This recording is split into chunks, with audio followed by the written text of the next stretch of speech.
Assalamualaikum warahmatullahi wabarakatuh. Perkenalkan, nama saya Rahma Fahira, NIM 19030220. Baik, perkenalkan, nama saya Persadiarman Tambubolon, NIM 19030238 dari kelas MSTB 2019. Halo teman-teman, perkenalkan nama saya Metu Farid Wilan Silaban, NIM 19030260. Perkenalkan, nama saya Dewi Sintia Sembiring, NIM 19030242 dari Manajemen Sumber Daya Perairan kelas B. Baik, untuk sumber daya hayati perairan, sumber daya hayati perairan ini sebenarnya tidak dibatasi secara tegas dan pada umumnya mencakup ikan, amfibi, dan berbagai vertebrata penghuni perairan. Nah, untuk perairannya itu di wilayah yang berdekatan serta di dalam lokasi tersebut. Nah, untuk sumber daya perairan yang kami identifikasi yaitu ikan demersal. Nah, ikan demersal ini merupakan ikan yang berada pada dasar perairan, di mana ikan yang ada pada dasar perairan ini bisa juga yang terdapat di danau maupun yang terdapat di laut. Nah, ini disebut juga sebagai ikan yang berada pada zona demersal. Nah, untuk lingkungan mereka pada umumnya berupa lumpur, ada juga yang berpasir dan bebatuan. Jarang sekali terdapat terumbu karang. Untuk ikan demersal ini yang kami teliti dan identifikasi terdapat beberapa ikan yang kami dapatkan di TPI Belawan, seperti ikan layur, yang kedua ada juga kepiting rajungan, ada ikan bawal, ada ikan sebelah, ada juga ikan merah, ada udang basah, ada ikan pali, ada ikan cucut, ada ikan kakap, ikan kerapu, dan ada juga ikan lidah.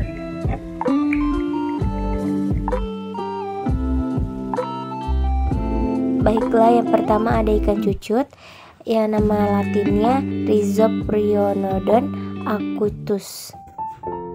Ikan jenis ini biasanya hidup di perairan dalam yang disebut dengan ikan demersal. Ciri-ciri dari ikan ini yaitu bentuk kepala meliputi panjang kepala, bentuk moncong, bentuk mulut, besar dan kecil mata, letak mata, gigi, ada tidaknya spiracle, dan tidak adanya labial furrow. Baiklah, selanjutnya ada udang windu atau udang tiger yang nama latinnya Penaeus monodon.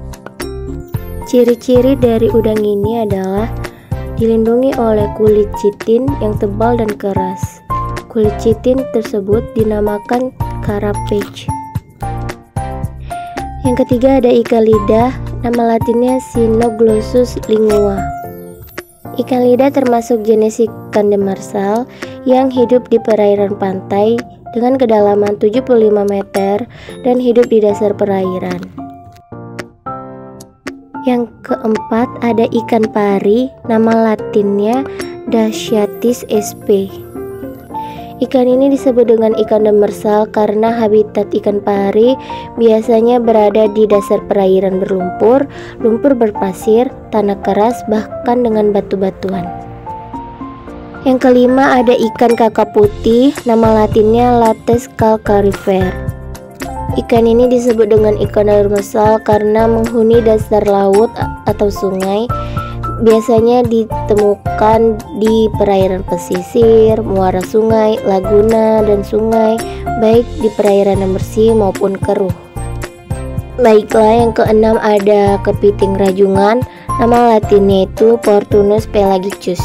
Kepiting ini biasanya dijumpai di perairan dangkal atau di dasar perairan.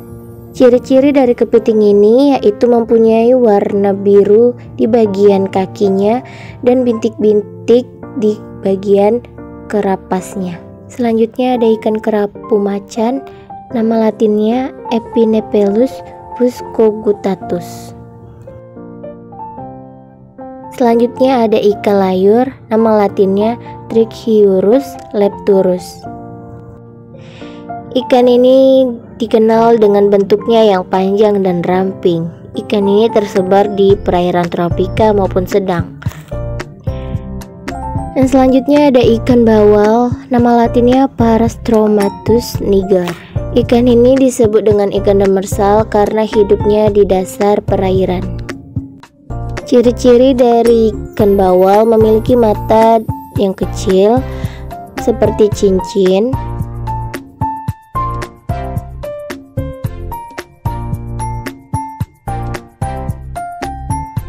Selanjutnya ada ikan sebelah. Nama latin dari ikan sebelah adalah Peudorhombus arcius. Ikan ini banyak ditemukan di air dangkal dan di estuari, di dasar pasir atau lumpur dengan kedalaman 200 meter. Morfologi ikan ini bentuk badan pipih, kedua mata berada pada salah satu sisi, sedangkan sisi yang lain tidak ada mata. Karena itulah disebut dengan ikan sebelah. Panjang ikan ini rata-rata sekitar 30 cm sampai dengan 45 cm. Bentuk asimetris yang ada pada ikan sebelah merupakan hasil evolusi tengkorak flatfish. Baiklah, yang terakhir ada ikan kakap merah yang nama latinnya itu Lucianus bitaniatus. Ikan jenis ini biasanya berada di perairan teluk dan pantai. Kadang-kadang ditemukan juga di daerah muara-muara sungai atau estuari yang biasa disebut dengan ikan demersal. Sekian penjelasan tentang ikan demersal. Yang sudah menonton, saya ucapkan terima kasih. Baiklah, di sini kami akan mewawancarai tentang salah satu dari penjual di TP ini. Menurut Bapak bagaimana sih potensi perikanan di daerah Belawan ini? Nah, kalau potensi perikanan saat ini hampir setahun ini ikan memang melambung tinggi. Itu banyak yang mempengaruhi, salah satunya adalah iklim nggak bersahabat. Jadi hampir setahun ini harga selayang itu di atas rata-rata. Pengambilan kita paling murah itu langsung dari pelelangan 25.000 sampai 30.000. Faktornya itu karena kendala cuaca. Udah gitu rusaknya habitat laut yang menyebabkan ikan-ikan tadi migrasi ke daerah-daerah yang lain gitu. Akibat terlalu maraknya alat tangkap katrol yang berada di Selat Malaka. Itu sangat mempengaruhi sekali terhadap perkembangan ikan. Karena ikan-ikan yang harusnya bertelur itu mereka menangkap di zona yang bukan zona ZEE. Seharusnya mereka menangkap di zona ZEE 200 mil dari darat. Tapi mereka menangkap itu di daerah-daerah yang memang tempat ikannya bertelur gitu. Sehingga perkembangan ikan itu sendiri akhirnya ya seperti ini. Ikan tidak akan pernah murah lagi sepanjang pemerintah tidak bisa mengamankan sirkulasi daripada penangkapan ikan di laut sendiri gitu. Jadi memang kendalanya itu ya manusia sendiri yang bikin rusak. Kedua, jadi air-air ini makin turun ya Pak? Ya akhir-akhir ini memang ikan nggak ada lah. Ikan nggak ada. Kalau kita market tradisional kita dapat harga ikan tuh 35.000 selayang paling murah. Sementara selayang itu adalah ikan yang memang banyak digemari oleh konsumen. Jadi barometernya adalah selayang. Kalau selayang sudah 35.000 di pasar tradisional, itu harga ikan lain pasti akan terangkat harganya gitu. Jadi yang mempengaruhi saat ini adalah macam mana pemerintah ikut turun tangan untuk macam mana membenahi permasalahan yang alat tangkap yang ada, alat tangkap yang ada di Pelabuhan Perikanan Samudra Belawan. Jadi alat tangkap yang itu banyak yang ilegal. Namun pemerintah diam aja gitu. Imbasnya adalah nelayan tradisional yang saat ini tidak bisa berbuat apa-apa. Karena memang daerah tangkapan mereka itu habis dijarah semua oleh nelayan modern.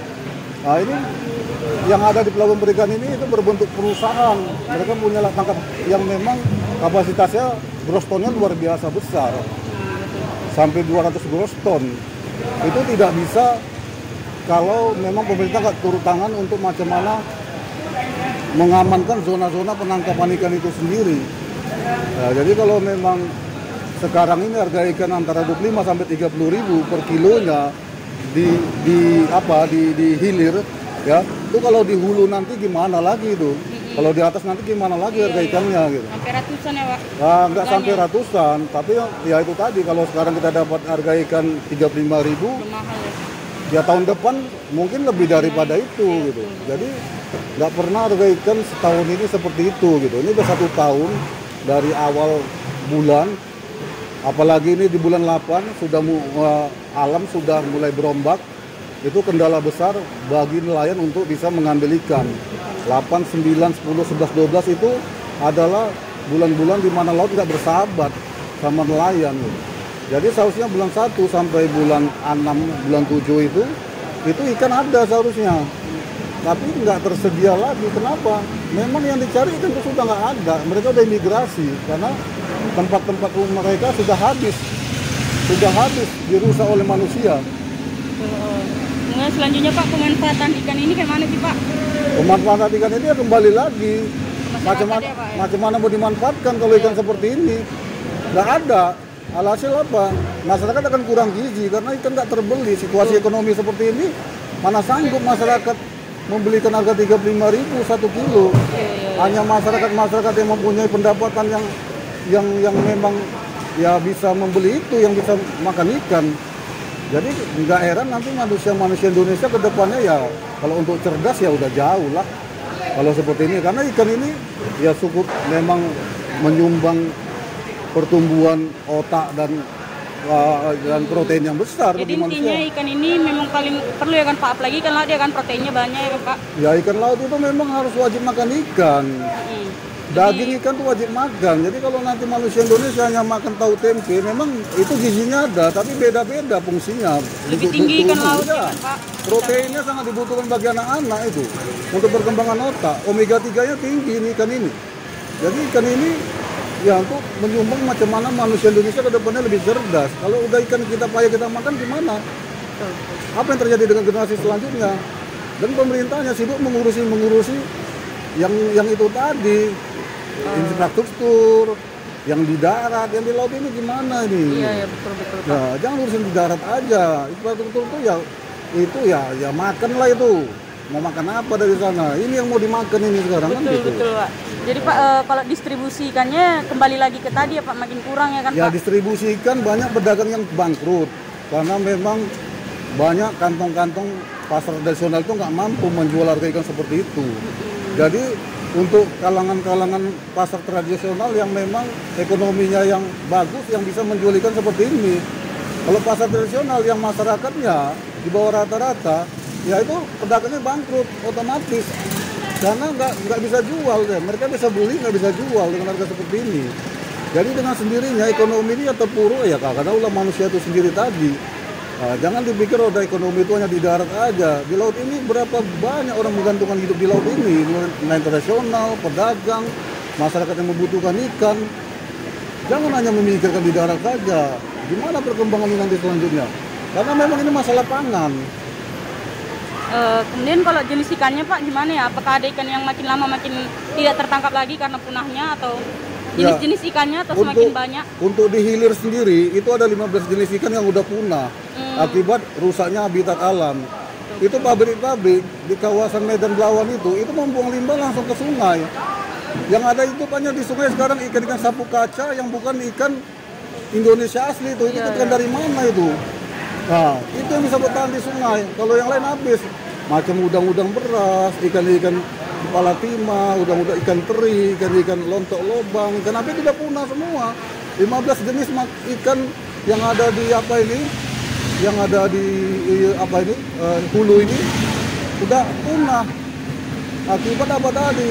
Kita lupa macam mana supaya alam ini tetap berkesinambungan. Kita hanya memikirkan masalah ekonomi aja. Dasarnya ekonomi itu apa? Kalau udah nggak makan gimana mau ekonomi bergerak? Nah, yang dipikirkan macam mana perkembangan ekonomi ini dari mana? Gitu. Rakyat udah nggak makan lagi. Mau ya siapa yang mau berkembang jadinya? Jadi intinya potensinya itu semakin menurun ya kan Pak, dikarenakan alat tangkap yang semakin merusak. Ya alat tangkap nggak dikontrol oleh pemerintah. Pelabuhan perikanan ini itu tempat melindungi untuk perusahaan-perusahaan besar yang mempunyai alat tangkap yang luar biasa canggih. Ya mereka itu mempunyai alat tangkap yang umumnya itu tadi katrol. Katrol itu dilarang pemerintah mutlak. Tapi kenapa di sini kok tutup mata gitu? Kemana pemerintah gitu? Pemerintah di satu sisi di hilir sana mengeluarkan peraturan, tapi di hulu mereka nggak melihat. Apa gunanya peraturan di sana di hilir? Kalau praktiknya di sini nggak ada pengawasan, nggak ada bullshit semua itu. Mereka hanya mengeluarkan peraturan. tapi peraturan itu tidak dikontrol. Peraturan itu tidak ada di bawah itu diterapkan, hanya di atas saja, hanya lip service saja itu. Ini yang membuat negara ini ke depannya gimana gitu. Ya politikus-politikus itu ya namanya tikus ya gimana ya kan. Ya tikus itu ya itu tadi menggerogoti aja itu. Pak. Jadi ya ke depannya kalian ya macam mana perpanjangan tangan daripada masyarakat. Kalian sudah mendapat ini, sudah mendapat cerita, sudah melihat langsung ke lapangan. Implikasinya macam mana kalian sebagai mahasiswa gitu. Nah, kalian suarakan, jangan hanya sebagai bahan untuk mendapat ijazah saja. Karena memang sekolah itu hanya untuk mendapatkan ijazah saja, bukti bahwasannya dia pernah kuliah itu aja. Kalau soal ilmu di Indonesia saya ragukan. Walaupun saya pedagang ikan, ya wawasan kami di sini karena memang kami makan ikan ya kami cerdas. Iya. Nah, walaupun Langsung kami nggak kuliah, kenapa? Iya, kami nggak gampang menangkap. Harapan kami kalian mendapat ijazah hanya jangan sebagai membuktikan tuh bahwasannya kalian pernah kuliah. Ijazah itu hanya membuktikan pernah sekolah itu aja. Baik Pak, dengan Bapak siapa Pak? Saya nggak usah kasih tahu nama. Oh iya. Nah, saya nggak aktivis juga saya. Bapak di sini pedagang ikan? Saya semua. Saya sini semua pedagang ikan juga, aktivis juga, menyuarakan apa, tapi saya nggak mau dikenal. Oh iya betul Pak. Ya karena kalau kita lihat sekarang pemerintah banyak yang tutup mata ya kan Pak. Ya percuma. Kita mau bersuara apa? Iya kan? Percuma. Karena bersuara bertentangan pemerintah di borgol. Iya betul. Apalagi berani kalian bertentangan pemerintah di borgol. Jadi kita bersuara kayak mana sekarang ini? Sementara kadang kayak mana? Kan gitu lagi. Baik Pak. Terima kasih ya Pak atas informasinya Pak. Ya.